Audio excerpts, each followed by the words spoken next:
आलं.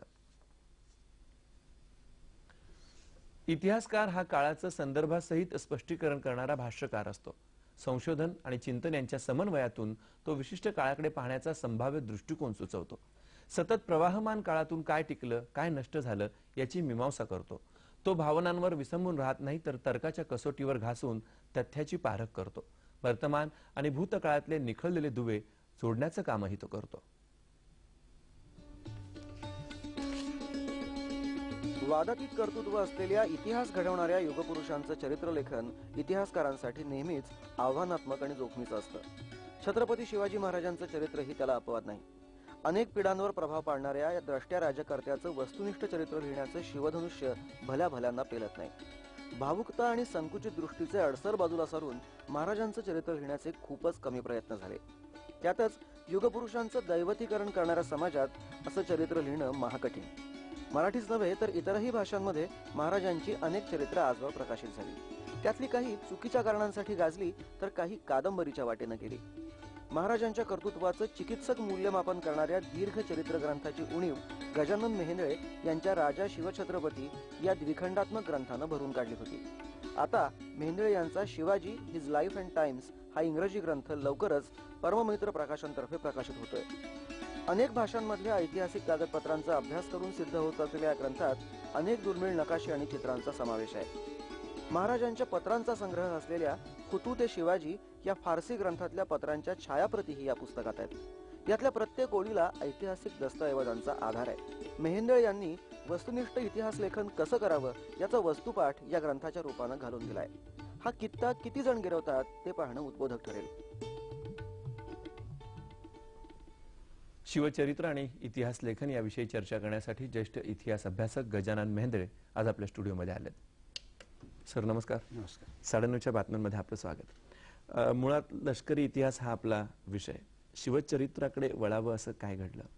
मी 1971 मध्ये बांगलादेशामध्ये युद्धवार्ताहर म्हणून होतो आणि त्या विषयावर मी एक पुस्तकही इंग्रजीमध्ये लिहिलं होतं. माझं वय तेव्हा फक्त 24 होतं.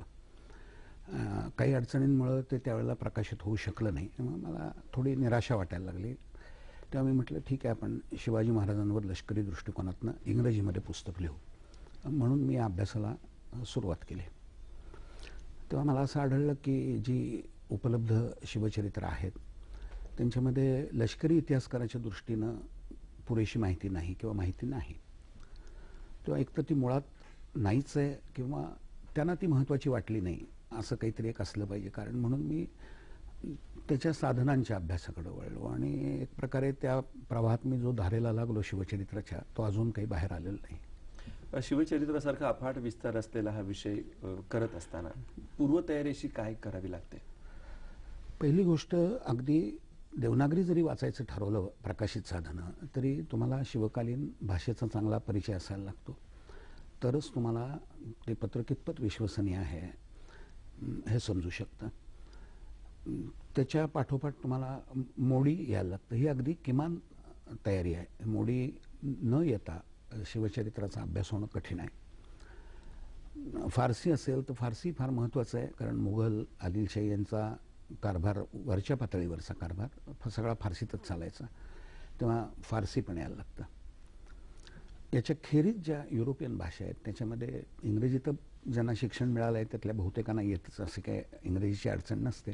पण जुनं इंग्रजी थोडंसं वेगळं असतं, त्याचा थोडा सराव करायला लागतो. त्याला फार प्रयास पडत नाहीत. पोर्तुगीज आलं तर खूप चांगलं. एवढ्या तरी भाषा निदान आल्या पाहिजेत. त्याच्या खेरीज जर डच आणि फ्रेंच आलं तर आणखी चांगलं. हे शिवचरित्र लिहिताना एक विशिष्ट दृष्टिकोन काय ठेवला होता डोळ्यासमोर? मी मुळात दृष्टिकोन ठेवला होता तो सेनापती म्हणून शिवाजी महाराजांची कामगिरी. पण आजकाल जसं असतं की एखाद्या देशाचे राजकीय निर्णय घेणारे परराष्ट्र संबंधाच्या बाबतीत नेते असतात आणि लष्कर प्रमुख वेगळे असतात. शिवकालात तसं नव्हतं. या दोन्ही भूमिका एकाच व्यक्तीच्या ठायी केंद्रित झालेल्या होत्या. म्हणजे थोडा इंग्रजी शब्दप्रयोग वापरायचा तर स्टेट्समनशिप आणि जनरलशिप दोन्ही एकाच माणसामध्ये होत्या. त्यामुळे ते वेगळं नाही करता येणार. म्हणजे शिवाजी महाराजांच्या युद्धनीतीचा अभ्यास करायचा असेल तर त्याच वेळेला त्यांची राजनीती पण समजावून घेतली पाहिजे. दोन्ही अभिन्न आहेत आणि म्हणून पहिल्यांदा जरी माझा दृष्टिकोन फक्त सेनापती म्हणून त्यांच्याकडे पाहण्याचा असला तरी जशी ही गोष्ट माझ्या लक्षात येत गेली तसं मी संपूर्ण चरित्राकडे त्यांच्या बघायला लागलो.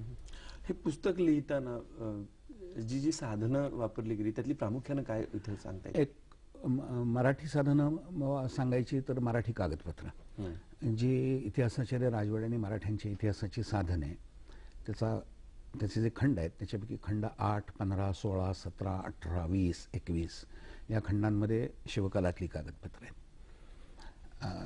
दुसरं प्रमुख साधन म्हणजे शिवचरित्र साहित्य म्हणून भारत इतिहास संशोधक मंडळाने जी माला काढली ज्याचे 14 खंड आतापर्यंत प्रकाशित झाले त्यामध्ये छापलेली पत्र साधारण 1800 पत्र त्यात आलेली आहेत.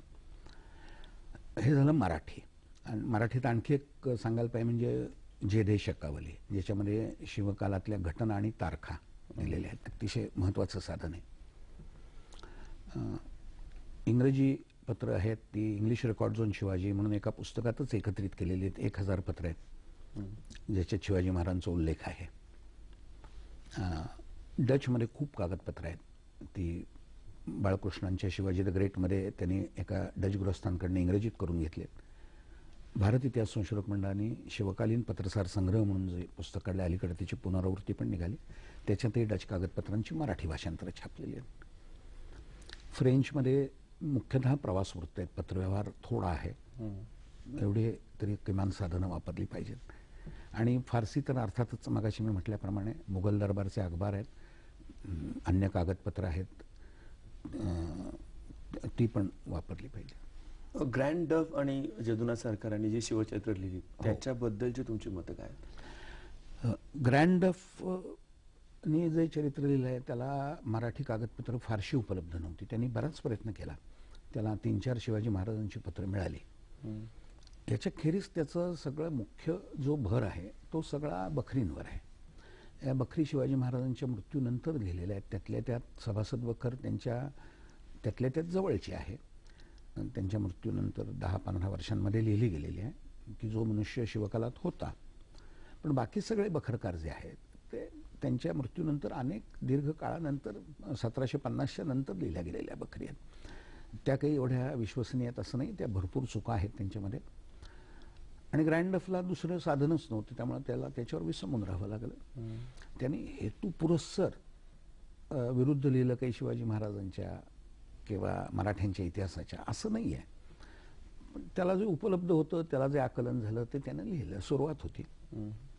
जदुनाथ सरकारांचं असं झालं की त्यांचा मुख्य अभ्यासाचा विषय होता औरंगजेब. आणि त्यांनी स्वतःच त्यांच्या शिष्याला लिहिलेल्या एका पत्रात म्हटलं आहे की औरंगजेब हे माझ्या आयुष्याचा अभ्यासाचा विषय आहे. शिवाजी ही त्याची अनुषंगिक शाखा आहे. तर जदुनाथ सरकारांच्या दृष्टीनं ती अनुषंगिक शाखा असल्यामुळं त्यांचं मराठी कागदपत्रांकडे पूर्ण दुर्लक्ष झालं. आणि शिवकालीन मराठी समजण्या एवढं मराठी त्यांना येत नव्हतं. त्यांना मराठी थोडं ते शिकले होते, प्रौढ वयात शिकले. हे गोष्ट आदरच त्यांच्याबद्दल वाटेल कोणालाही. पण मराठी साधनांकडे दुर्लक्ष झालं. इंग्रजीचीही तेवढी साधनं त्यांच्याकडून वापरली गेली नाही.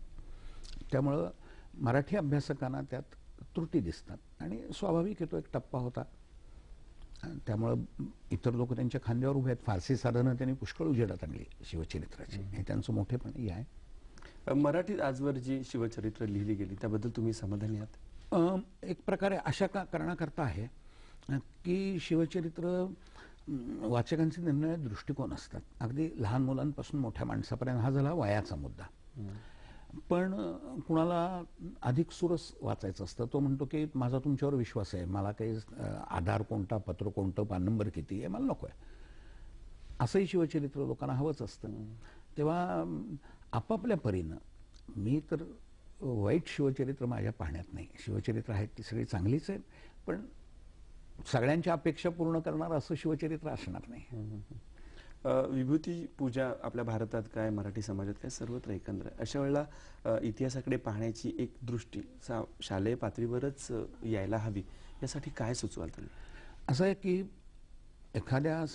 जेव्हा एखादा समाज पारतंत्र्यात असतो आणि त्याच्यात इतिहास संशोधन सुरू होतं तेव्हा बरेचदा असं घडतं की त्या समाजाला असं वाटतं की आपला पूर्वजांचा जो वैभवशाली काळ होता पारतंत्र्याच्या पूर्वीचा त्याच्यातनं आपल्याला स्फूर्ती मिळेल किंवा आपले दोष कळतील.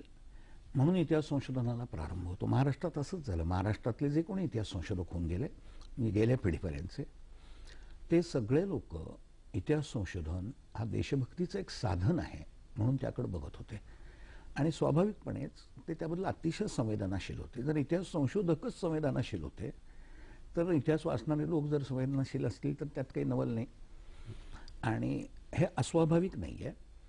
तर त्याला थोडासा काळ जावा लागेल, 50-100 वर्ष आणखी जावी लागतील, जेव्हा कदाचित आपण आपली संवेदनशीलता कमी होईल पण अभ्यासवृत्ती वाढेल. पण काळ हे त्याच्यावर उत्तर आहे. एक इतिहास संशोधक या भूमिकेतून, एक ज्येष्ठ इतिहास संशोधक या भूमिकेतून चांगल्या इतिहासकाराकडे कोणते गुण असणं आवश्यक आहे असं तुम्हाला वाटतं? सगळ्यात आवश्यक गोष्ट जी कुठल्याही विषयाच्या अभ्यासाला आवश्यक आहेच ती म्हणजे तीव्र जिज्ञासा. ती जर असेल ना तर वाटेतल्या सगळ्या अडचणी दूर होतात. पण तीव्र जिज्ञासा पाहिजे, दुसऱ्या बाकी कोणत्या गुणाची आवश्यकता नाही. तो तीव्र जिज्ञासा असेल तर सगळं काही भागतं. इतिहास संशोधनामध्ये कोणत्या पूर्वसुरींची कामगिरी मोलाची वाटते तुमच्या नजरेत? खूप जण आहेत, पण मी आत्ता सगळ्यांचा उल्लेख नाही करू शकणार कारण इतके लोक आहेत. आमच्या भारत इतिहास संशोधक मंडळातच अगदी संतांची जशी मांदियाळी म्हणतात तशी इतिहास संशोधकांची मांदियाळीच आहे. आमच्या सभागृहात येऊन बघाल त्यांचे आम्ही सगळ्यांची चित्र लावलेली आहेत.